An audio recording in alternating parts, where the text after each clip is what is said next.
Welcome sa aking channel. I'm Jelly Ann from Jelly Ann Tutorial. Kung bago ka pa lang sa aking channel, pahingin naman dyan isa-subscribe. Hit mo na rin ang bell button para updated ka sa mga susunod ko pang i-upload. For today's video, gagawa tayo ng ganyan logo gamit lang ang PixArt. So madali lang yan, basta sundan nyo lang ito. At simulan na natin pagkatapos ng intro.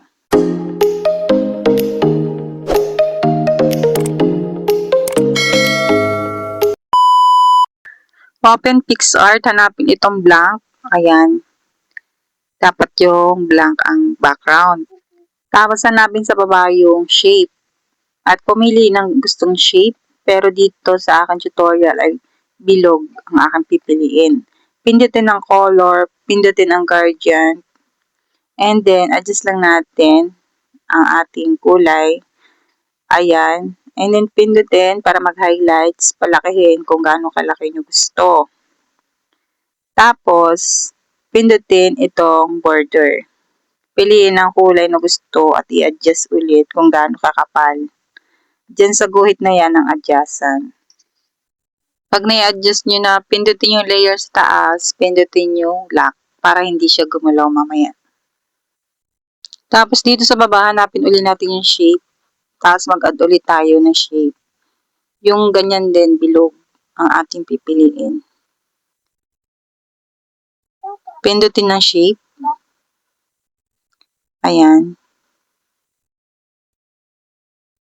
Palakihin ko anong laki ang gusto nyo.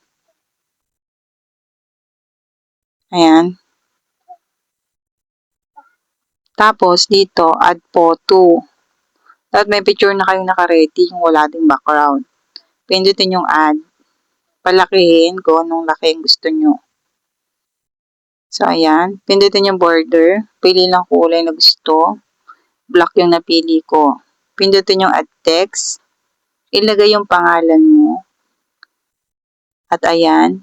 Piliin ang color. At ayan. Pag pumili ka ng color, adjust mo lang dyan sa guhit na yan. Para may adjust mo yung kulay. Ayan. May iba't ibang kulay dyan kayo na pumili. At ito nga yung napili ko. Ayan. Ganyang kulay. Marami din ditong style ng text. Pwede kayong mamili. Pag okay na, i-adjust nyo yung pangalan nyo dito sa bandang baba na inyong picture. Ayan. Ganyan siya.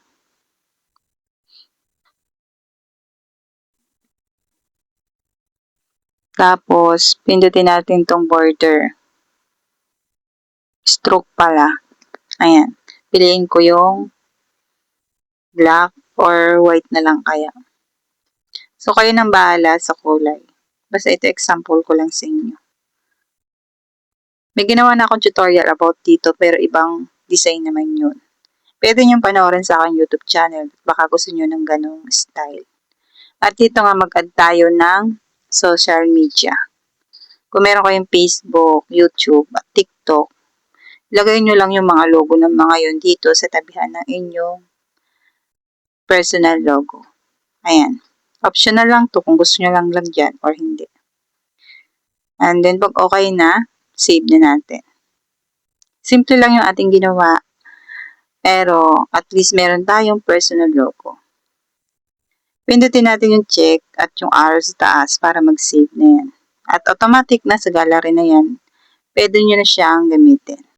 Sa mga nag-PPM po sa akin at gusto magpagawa ng personal logo, ganyan lang po yung kaya kong gawin. Simple lang.